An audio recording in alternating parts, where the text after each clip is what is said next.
January 17th, 1944. The sky above Hamburg is a slate gray, heavy with winter clouds. Smoke curls faintly from chimneys, the city holding its breath. On the cobbled streets, women clutch their coats tighter, children's small hands slipping into theirs.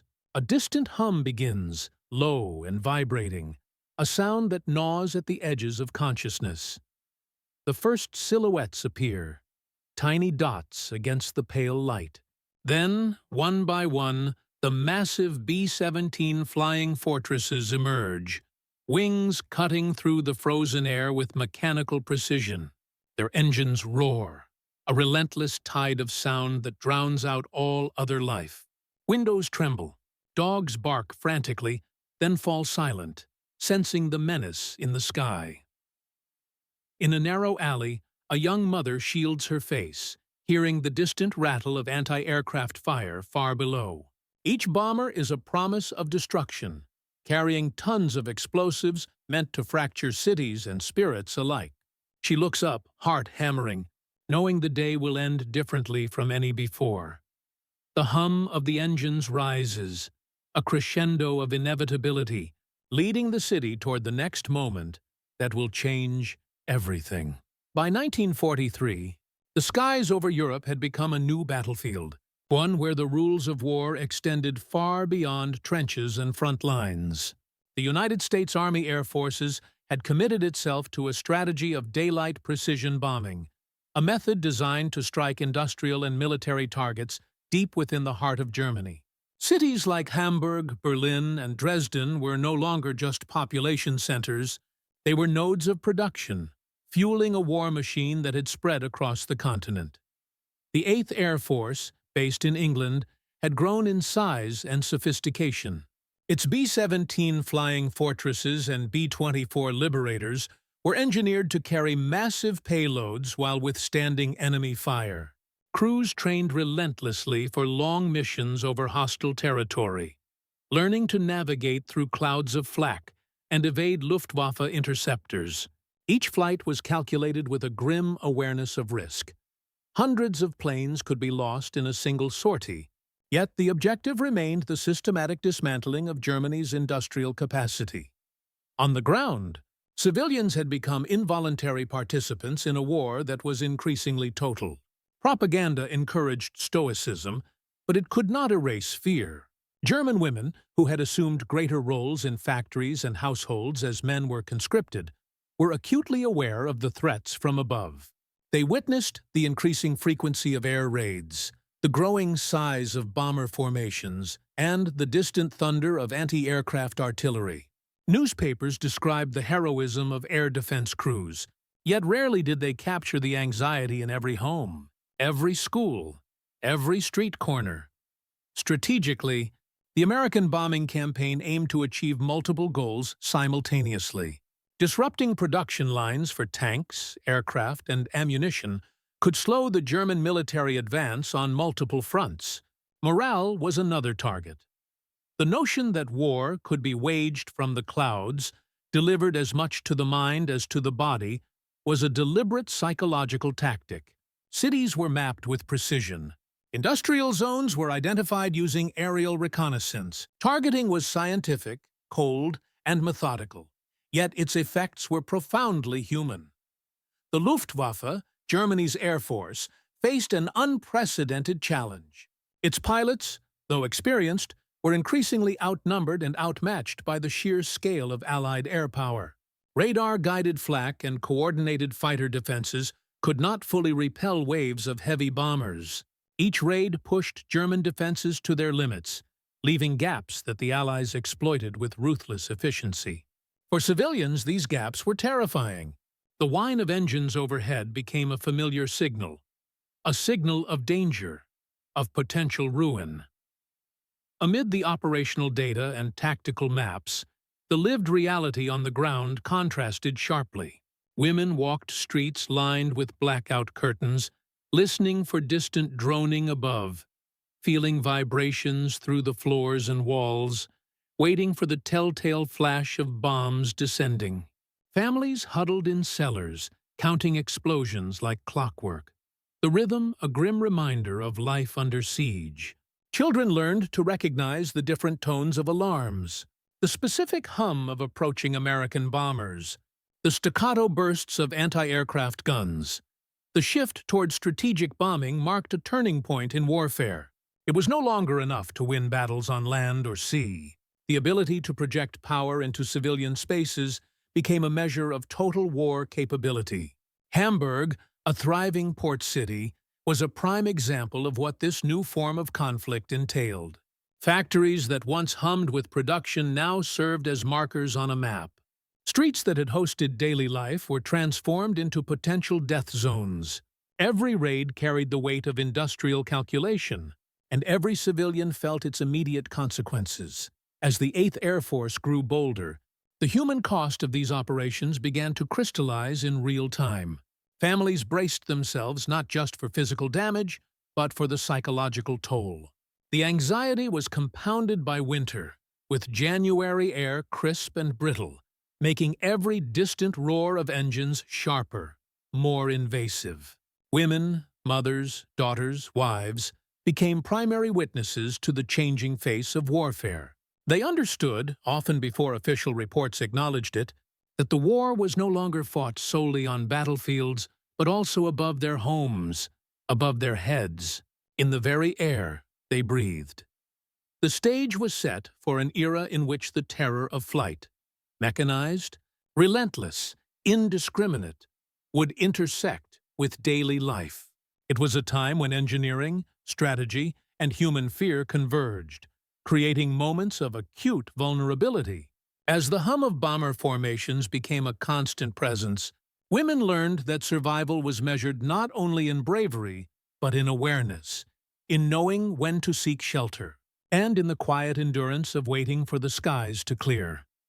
This growing tension, both tactical and human, leads directly into the broader picture of civilian life under bombardment. The reality of fear and resilience among German women would define the next chapter of this story. By the winter of 1944, the cumulative weight of the Allied air campaign had begun to reshape German cities and civilian life in profound ways. Hamburg, once a bustling hub of trade and industry, had been subjected to repeated raids that left parts of the city unrecognizable. Streets were scarred with craters, buildings reduced to skeletal frames, and smoke constantly lingered on the horizon. The devastation was not abstract. It was intimately felt by those who lived under the constant threat of aerial bombardment. German women became central figures in this new reality. With so many men deployed at the front, they managed households, worked in factories, and organized community shelters. Each air raid demanded vigilance, keeping blackout curtains drawn, guiding children to safe areas, and navigating debris-strewn streets after attacks. The sounds of approaching bombers were immediately recognizable. The deep, mechanical roar that grew from a distant hum into a deafening presence overhead. For many, the fear was visceral. The knowledge that destruction could arrive within minutes, reshaping life and taking loved ones without warning. The Reich's propaganda machine attempted to bolster morale, portraying women as pillars of endurance and courage. Posters celebrated their resilience, urging them to remain calm and focused. Yet behind closed doors, fear was pervasive. Diaries, letters, and later memoirs revealed the emotional strain endured daily. Anxiety, sleepless nights, and a relentless sense of vulnerability. The presence of Allied bombers created a new rhythm to life, dictating schedules, movements, and even mental states. Every hum of engines overhead forced a mental calculation. How long until the raid begins? Where to find shelter? Who might be lost today? Life in shelters became a microcosm of war. Families crowded into basements, underground bunkers, or converted subway stations, trying to maintain routines amid darkness and the ever-present threat of bombs. Food was rationed, heating was limited, and air quality often poor. Yet conversation and whispered reassurances persisted. Women played crucial roles in maintaining calm, distributing what little resources were available, and protecting children from panic. These shelters became arenas of quiet heroism, where survival required both practical knowledge and emotional resilience. The scale and precision of Allied bombing were designed to disrupt not only industrial output, but also the psychological framework of German society. Cities were carefully mapped. Target zones included factories, rail yards, and transportation hubs. The idea was to paralyze the German war effort, but in practice, civilians bore much of the immediate suffering. The 8th Air Force's daylight raids were particularly terrifying because they left no room for hiding under the assumption that darkness offered protection. Every bomber that passed overhead was a calculated threat, a carrier of destruction that could strike indiscriminately. This intersection of technological power and civilian experience revealed the shifting nature of warfare. Previously, battles had largely been fought by uniformed soldiers on defined front lines. Now, the air itself became a weapon, capable of reaching deep into the heart of cities, reshaping the lives of those who were not combatants. Women, often the first to witness the approach of bombers, bore the responsibility of protecting their families. They navigated crumbling streets, soot-covered courtyards, and shattered windows, developing a silent expertise in recognizing danger and responding swiftly. Amid this fear, resilience persisted. Community networks, neighborly support, and shared knowledge of emergency procedures helped mitigate the worst effects of the raids. Still, the psychological toll was immense. Letters from women at the time speak of a constant, gnawing anxiety, a fear that never fully dissipated, even when the sky appeared calm. They describe moments of surreal calm before the storms, the deafening roar of engines approaching, and the sudden violence of explosions erupting nearby. These experiences left lasting impressions, shaping memory and post-war narratives in profound ways. The combination of tactical sophistication and civilian terror highlights a critical aspect of the Allied bombing campaign: its dual impact. On one level, it degraded Germany's industrial capacity and limited the ability to wage war effectively. On another, it forced ordinary people, especially women, into roles of endurance and vigilance that transcended traditional domestic responsibilities. The airborne threat was constant, transforming daily life into a series of calculated risks and measured responses. This intricate interplay between strategy and human experience sets the stage for understanding the multiple angles of this story. From the technological precision of American bombers to the emotional resilience of women on the ground, the next section will examine these perspectives in detail. The American daylight bombing campaign over Germany represented a profound evolution in military strategy, combining cutting-edge technology with meticulously calculated tactics. The B-17 Flying Fortress, an icon of the 8th Air Force, was central to this approach. With its reinforced fuselage, multiple machine gun positions, and the ability to carry up to 8,000 pounds of bombs on long-range missions, the aircraft embodied both resilience and lethality. Pilots and crews were trained rigorously, mastering navigation over hostile territory, formation flying, and evasive maneuvers against Luftwaffe fighters. Each sortie was a testament to the precision demanded by total war. The mechanics of bombing required coordination on an unprecedented scale. Groups of 20 or more bombers flew in tight formations, their overlapping fields of defensive fire creating a moving fortress in the sky. Radar-assisted navigation allowed them to locate targets through clouds and smoke, while the Norden bomb site enabled precision targeting previously unimaginable. These technological advances were intended to strike factories, railways, and depots with surgical accuracy. But even with this sophistication, the margin for error remained small.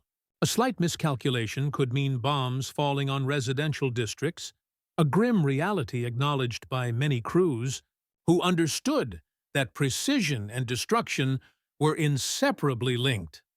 Flak and Luftwaffe interceptors presented constant threats, Anti-aircraft artillery created a deadly, staccato curtain of explosions, turning the sky into a jagged, unpredictable battlefield.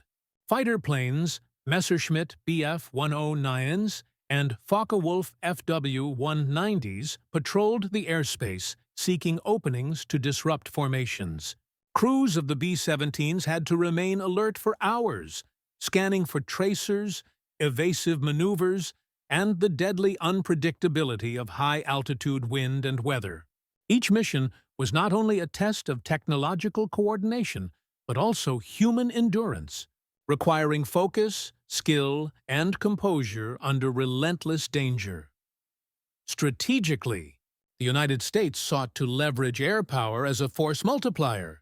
By targeting industrial hubs, transportation networks, and oil refineries, the Allies aimed to cripple Germany's capacity to wage war across multiple fronts. Intelligence gathered from aerial reconnaissance informed the timing, routes, and altitude of each raid. Every decision was data-driven, from the number of planes deployed to the spacing of formations. The resulting combination of strategy and technology made American bombers a formidable instrument of war, capable of striking deep into the Reich with devastating efficiency. Yet, these technological achievements carried a profound moral and human dimension. Crews flying at altitudes of 20,000 feet or more faced bitter cold, oxygen deprivation, and the constant threat of death. The B-17's defensive armaments could only offer so much protection. The sky was a battlefield where every mission was a delicate balance between precision and survival. For civilians below, these instruments of war were experienced differently. The sight of immense bomber formations overhead, engines roaring like thunder, instilled terror. Buildings trembled, glass shattered, and the distant concussion of bombs became a percussive accompaniment to daily life. The interaction between aircraft, crew, and target illustrates the dual nature of technological warfare. On one hand, it represented American ingenuity and strategic planning at its peak. On the other, it translated into immediate and tangible effects for the population on the ground, particularly women and children, who bore the brunt of psychological strain. They learned to recognize the sound of a B-17 from miles away, to distinguish the patterns of anti-aircraft fire, and to react with practiced urgency to each approaching threat. This tactical precision extended beyond individual raids to long-term operational planning. The 8th Air Force's campaigns were cumulative. Each mission fed into larger objectives. Patterns of attack were analyzed, adjustments made to altitude, formation, and timing. Bombing routes were rotated to maximize efficiency and minimize losses. Yet the presence of Allied bombers became a constant reminder to German civilians that the war was no longer distant. Every flight, every target, every explosion reinforced the inescapable reality of modern, total war. These technological and tactical dimensions of the campaign set the foundation for understanding its broader impact. Beyond strategy, the human element, the experience of those who endured these raids, reveals the complex interplay between mechanical power and psychological endurance. The next section will shift focus to that human perspective, exploring the lived reality of German women under constant aerial threat. For the women of Germany, the sight and sound of Allied bombers was not merely a tactical event. It was a profound intrusion into everyday life. Each formation of B-17s or B-24s overhead carried the weight of anticipation, fear, and uncertainty. Mothers clutched children, guiding them to shelters, while elderly neighbors whispered reassurances that felt hollow even to themselves. The psychological strain was relentless. Every droning engine a reminder of mortality. Every distant explosion a signal that life could be uprooted in an instant. Life under the bombs became a complex rhythm of adaptation.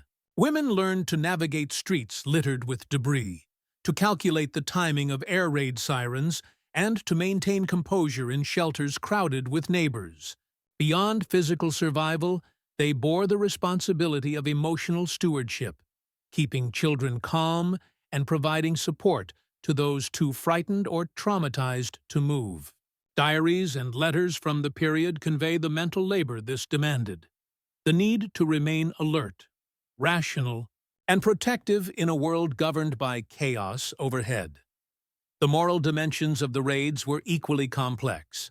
Women understood that the bombs falling above were part of a larger military strategy, designed to weaken Germany's war effort, yet the consequences for civilians were immediate and devastating.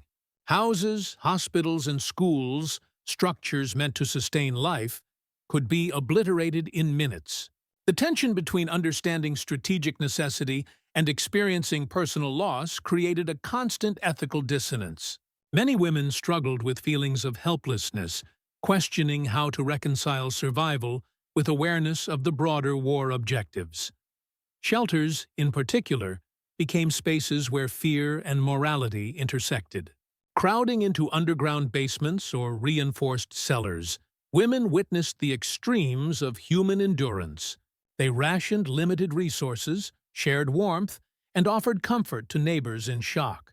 At the same time, they encountered difficult choices: who to prioritize in case of injury, how to protect the vulnerable, and how to endure yet another night of explosive terror.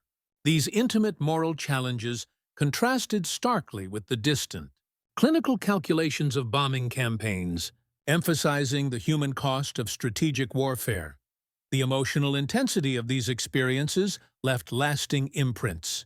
Some women described a heightened sense of vigilance, an almost instinctive awareness of every sound from above. Others recalled moments of profound despair, when entire neighborhoods were reduced to rubble, or when the deafening roar of bombers drowned out any sense of security. Yet resilience persisted. Communities adapted through shared routines, neighborly support, and practical knowledge of emergency procedures. Mothers taught children how to respond to alarms, how to recognize safe spaces, and how to endure the long, silent intervals between raids. The moral weight extended beyond immediate survival. Women grappled with the broader implications of the bombing campaign: the deaths of strangers, the destruction of cultural landmarks, and the inevitability of loss. They were witnesses to a modern, total war, where the line between civilian and combatant blurred, and survival demanded constant negotiation with fear and uncertainty. Their endurance was quiet but profound, a testament to the human capacity to adapt in the face of relentless mechanical power. This human perspective also highlights the emotional intelligence required to navigate a world under aerial assault. Decisions were not purely tactical. They involved empathy, foresight, and moral judgment. Women became de facto strategists in their households, calculating risks, anticipating dangers, and managing both physical and emotional well-being. The cumulative impact of these responsibilities shaped post-war narratives, informing historical accounts, memoirs, and the collective memory of what it meant to live under the shadow of bombers. By examining the human and moral dimensions alongside tactical and technological strategies, the full picture of the bombing campaign emerges. It was a collision of precision and fear, engineering and endurance, strategy and moral consequence. The next section will bring this tension to its climax, exploring the moments when these forces converged in the firestorms that would define the final years of the war. The summer of 1943 marked a terrifying escalation in the Allied bombing campaign. Hamburg, Germany's second-largest city and a vital industrial port, became the stage for an unprecedented convergence of technology, strategy, and human vulnerability. Operation Gomorrah, launched in late July, brought more than 700 RAF and U.S. bombers over the city in a coordinated assault that would last for days. The objective was clear: dismantle Germany's industrial capacity and undermine civilian morale. Yet the reality on the ground was a conflagration that exceeded even the most calculated military predictions. The first waves of bombers approached under the cover of darkness, only to be followed by successive daylight raids. For German women on the streets and in shelters, the experience was surreal. The sky was filled with aircraft, engines roaring in a continuous hum, punctuated by the distant staccato of anti-aircraft fire. The smell of burning wood and fuel soon permeated the air. As incendiaries struck, entire blocks erupted into flames, turning narrow streets into rivers of fire. The strategic calculations of Allied commanders collided violently with the lived reality of those below, who found their neighborhoods transformed into infernos within hours. Inside homes and shelters, women experienced the acute terror of helplessness. The city's fire brigade, overwhelmed by the scale of the blazes, could do little to contain the spread. Families huddled in basements, counting explosions, listening to the crackle of flames consuming their surroundings.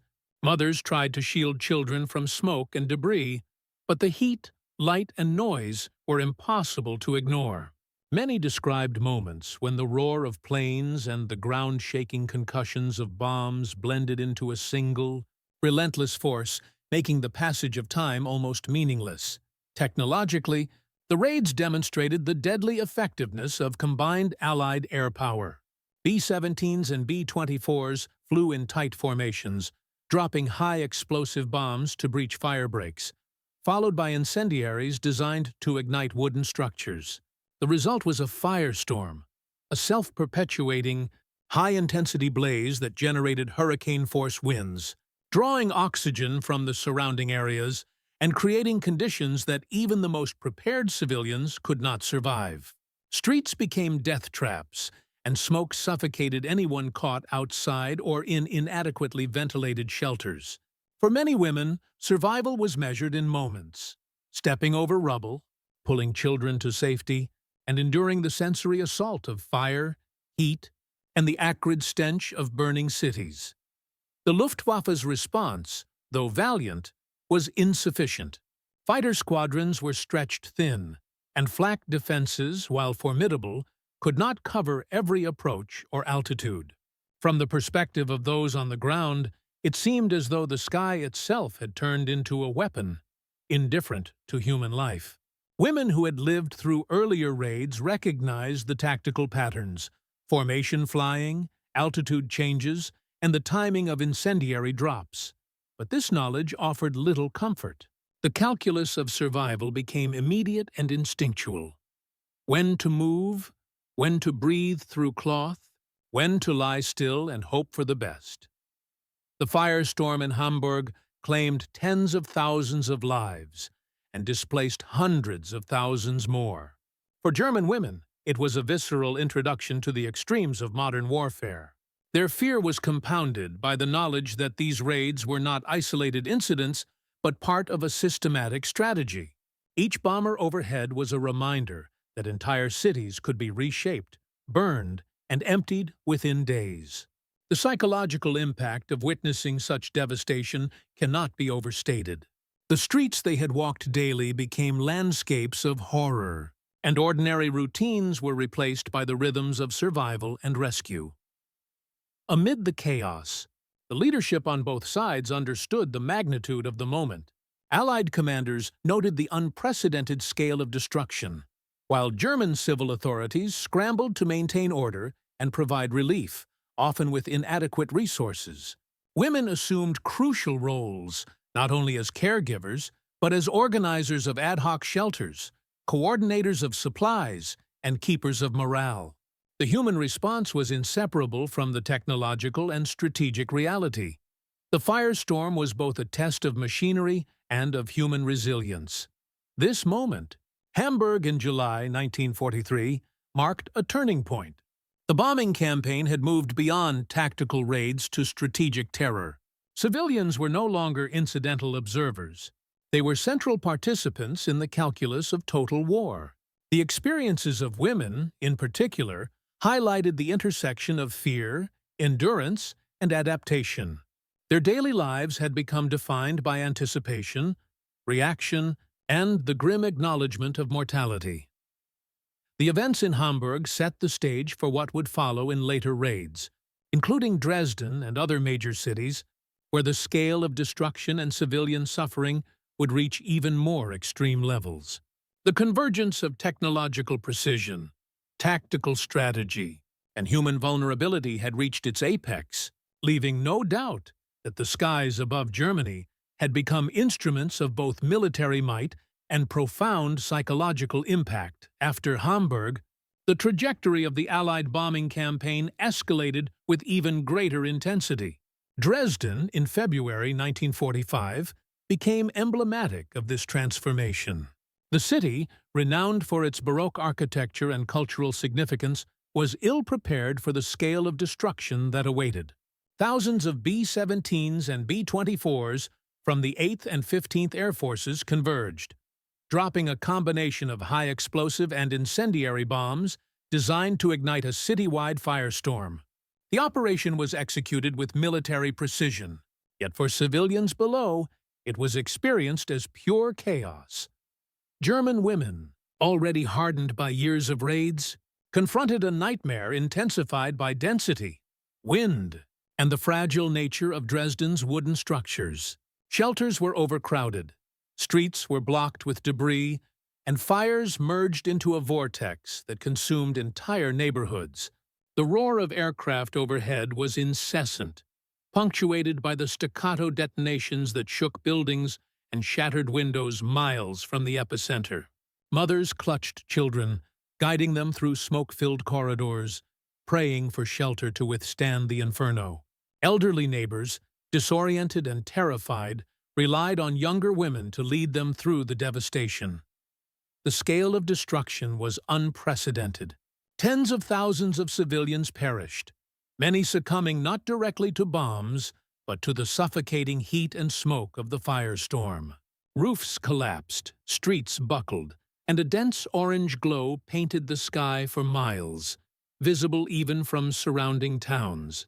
From above, bomber crews observed a city transformed into a smoldering landscape, an immense testament to the destructive capacity of modern air power. For women on the ground, the event was both immediate and surreal. Survival became a matter of instinct, improvisation, and sheer endurance. Allied leadership viewed the raids as a culmination of strategic doctrine. By striking deep into German territory, targeting both industrial and population centers, they sought to hasten the collapse of morale and the capacity to wage war. Yet these calculations coexisted uneasily with the human reality. Civilians experienced each mission as a direct threat to life, and women bore the additional burden of managing families, shelters, and the psychological fallout of mass destruction. The physical landscape was irrevocably altered, and the social fabric of affected cities frayed under the weight of loss, fear, and displacement. The psychological impact on German civilians became increasingly evident.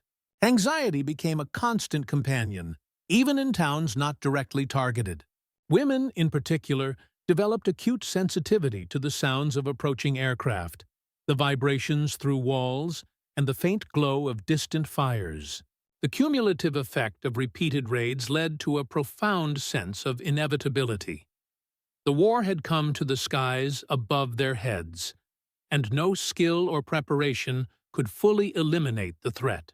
Daily life required calculation and restraint, balancing survival with emotional endurance. Strategically, these turning points revealed the dual nature of air warfare. Technological mastery and meticulous planning enabled the Allies to impose unprecedented destruction on Germany's urban centers. Simultaneously, they forced civilians into new roles of responsibility and resilience, particularly women, whose management of households and shelters became critical to survival.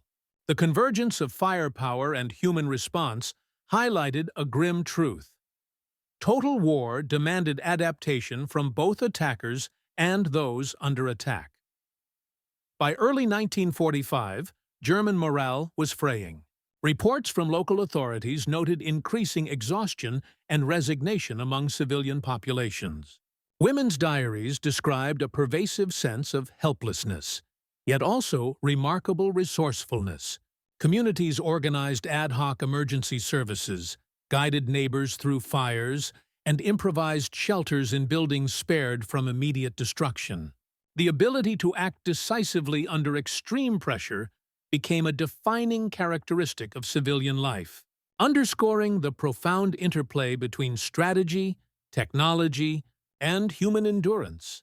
The firestorms of Hamburg, Dresden, and other cities crystallized a pivotal lesson in modern warfare. Control of the air translated directly into both physical and psychological dominance. For the Allies, each successful mission affirmed the efficacy of precision bombing, yet the human consequences were stark and immediate. Women, as primary caregivers and community organizers, bore the brunt of these consequences, their courage and resilience providing a counterpoint to the mechanical efficiency of the bombers above. These climactic events set the stage for the aftermath of total aerial warfare. Cities lay in ruins, populations were displaced, and the social, psychological, and moral impacts would echo for decades. The destruction wrought from above became a defining narrative of the final years of the conflict, shaping both the German experience of war and the Allied understanding of air power. The aftermath of the Allied bombing campaign left German cities scarred, both physically and psychologically. Hamburg, Dresden, and other urban centers were reduced to landscapes of rubble, with streets unrecognizable and entire neighborhoods obliterated. Tens of thousands of civilians had perished, while hundreds of thousands more were displaced. Women, who had managed households and communities during the raids, now faced the immense challenge of reconstruction, caring for survivors, and preserving family cohesion in the midst of destruction. In Hamburg, the firestorm had destroyed nearly 50,000 homes, leaving a population of over 1.5 million in need of immediate aid. Women led efforts to distribute food, water, and medical supplies, often improvising with what little remained.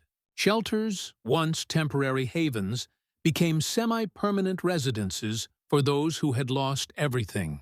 Diaries from the period reveal the relentless pressure to maintain order and hope, even as grief and exhaustion threatened to overwhelm them. Mothers bore the added responsibility of shielding children from the full reality of devastation, softening explanations of loss while still teaching the realities of survival. Dresden's aftermath was equally harrowing. The cultural capital of Saxony lay in ruins, its historic architecture reduced to ash. Tens of thousands had died in the conflagration, many suffocating in streets or cellars as the firestorm consumed the city. Women were among the first to respond, assisting the injured, organizing makeshift shelters, and comforting orphaned children. The sheer scale of destruction challenged previous notions of civilian involvement in warfare. Women were no longer bystanders, but primary agents in navigating the consequences of total war. Beyond immediate survival, the bombing campaign reshaped social dynamics. The absence of men at the front meant women had taken on unprecedented responsibilities in workplaces, local governance, and emergency response. After the raids, these roles expanded further, as rebuilding required coordinated effort. Factories and infrastructure needed restoration, schools and hospitals had to be reopened, and the psychological scars of repeated trauma demanded attention. Women's leadership and resilience became a defining feature of post-raid communities, providing continuity and stability amid chaos. The psychological impact of the raids also left deep, lasting impressions. Survivors described chronic anxiety, nightmares, and heightened vigilance, conditions that persisted long after the war ended. Even as the Allied forces advanced and German defeat became imminent, the fear instilled by repeated bombardments lingered. The experience of living under the constant threat of aerial attack reshaped perceptions of security, community, and the nature of modern warfare. Reports from Allied and German sources underscore the scale of destruction and human suffering. American military assessments documented the effectiveness of precision and incendiary bombing in disrupting industry, while German civil authorities recorded the immense challenges faced by survivors. Women, in particular, were consistently highlighted as key actors in coping with these challenges. Their ability to manage families, organize relief efforts, and maintain social cohesion became a critical factor in community survival. In practical terms, the bombings accelerated the collapse of German industrial output. Factories producing aircraft, tanks, and munitions were severely disrupted, while transport networks for supplies and reinforcements were decimated. This dual effect, material destruction combined with psychological stress, exemplified the concept of total war, where civilian and military spheres were inseparably intertwined. Women, in their roles on the home front, bore witness to both aspects, navigating daily life under conditions of scarcity, danger, and relentless uncertainty. As cities began the slow process of recovery, the human consequences became clearer. Families were fractured, communities dispersed, and the urban landscape irrevocably altered. Yet, within this devastation, women's endurance and organizational skill allowed for pockets of continuity. They became anchors in a world defined by upheaval, demonstrating resilience and adaptability in ways that would influence post-war reconstruction and societal norms. The experiences of these women, shaped by fear, responsibility, and courage, directly inform the broader historical understanding of World War II. Their perspective provides insight into the lived reality of total war, revealing the intricate connection between strategy, technology, and human endurance. Beyond immediate survival and reconstruction, the Allied bombing campaign left enduring consequences for German society, shaping post-war memory, culture, and strategy. Cities like Dresden and Hamburg became symbols of both destruction and resilience. Women, who had navigated the full force of these raids, emerged as central figures in community rebuilding and historical remembrance. Their experiences, chronicled in diaries, memoirs, and oral histories, offer invaluable insight into the human dimension of total war. The scale of devastation forced a re-evaluation of urban planning and civil defense. Entire neighborhoods were leveled, transportation networks severed, and basic utilities disrupted. Women, often leading household and communal responses, coordinated ration distribution, emergency medical care, and shelter management. Their efforts were essential to preventing further loss of life and maintaining social cohesion amid chaos. In many cities, the female-led networks of support became a blueprint for post-war reconstruction, emphasizing collaboration, resourcefulness, and pragmatic problem-solving under extreme conditions. Psychologically, the bombing campaigns left indelible scars.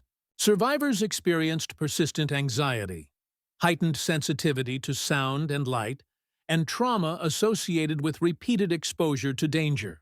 Women, responsible for shielding children and maintaining family stability, carried compounded burdens. Yet this very responsibility fostered resilience, adaptability, and a pragmatic sense of agency. These traits would influence post-war German society, particularly as women continued to play pivotal roles in rebuilding communities, workplaces, and families in the absence or loss of men. The bombing campaigns also shaped the historiography and cultural memory of the war. Dresden, in particular, became emblematic of both civilian suffering and moral debate over the conduct of Allied forces.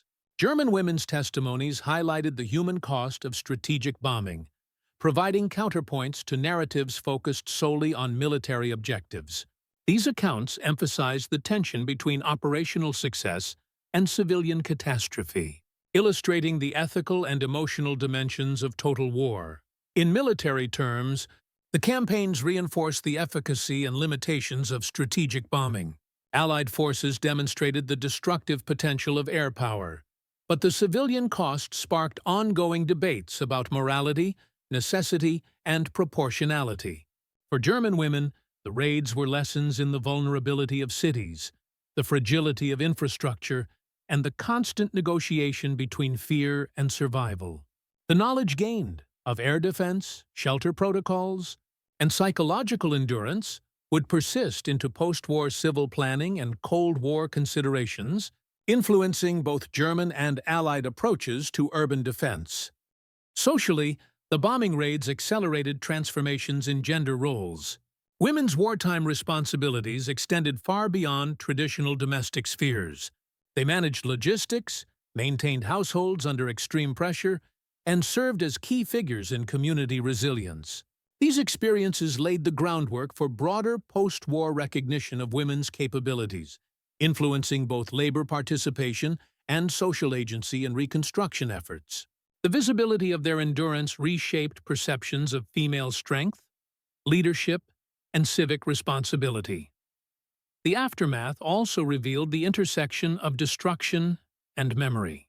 Cities were rebuilt, yet the scars of bombings remained, both physically in rubble-filled streets and psychologically in collective consciousness. German women's narratives became foundational in understanding civilian life under air assault, preserving the realities of fear, courage, and adaptation for future generations. Their voices underscored that history is not only written in strategies and statistics, but also in the lived experience of those who endured it. Finally, the bombing campaigns demonstrated a stark truth.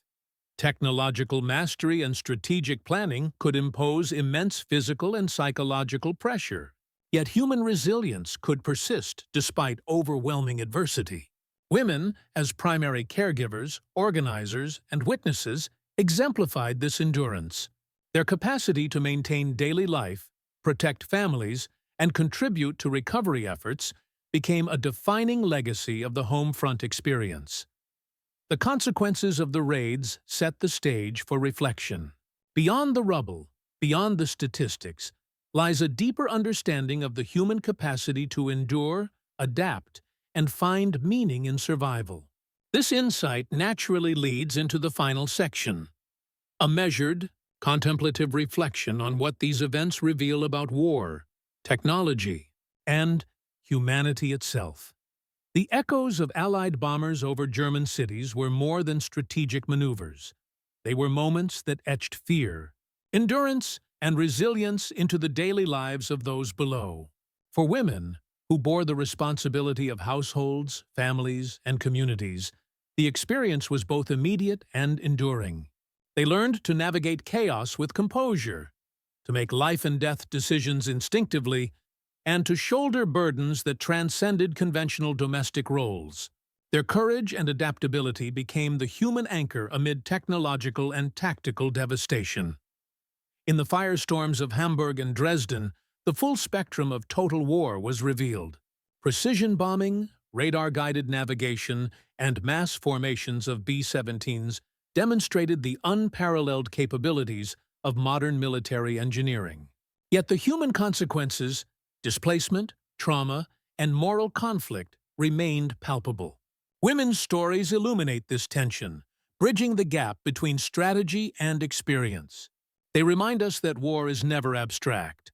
It is lived in moments of fear, in whispered reassurances, and in the quiet, unrecorded heroism of ordinary people enduring extraordinary circumstances.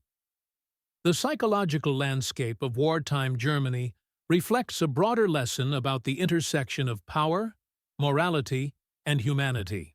Technology may dictate destruction, and strategy may calculate efficiency, but the endurance of those who face it, especially those managing lives, families, and communities, defines the lived reality of conflict. The air raids over Germany illustrate that warfare extends far beyond front lines, reaching into homes, hearts, and daily routines. Women, as caretakers and organizers, bore witness to both the destructive force of human ingenuity and the capacity for resilience in its wake. Ultimately, these events reveal a profound truth. The human experience of war is inseparable from its technological and strategic dimensions. Fear, courage, endurance, and moral reckoning coexist with bombers, firestorms, and operational plans. The skies above Germany, once a theater of terror, now serve as a historical reminder of the cost of modern conflict and the strength of those who endure it. In reflecting on this chapter of history, we are reminded that even amid the most destructive machinery of war, humanity's capacity to adapt, survive, and preserve hope remains enduring.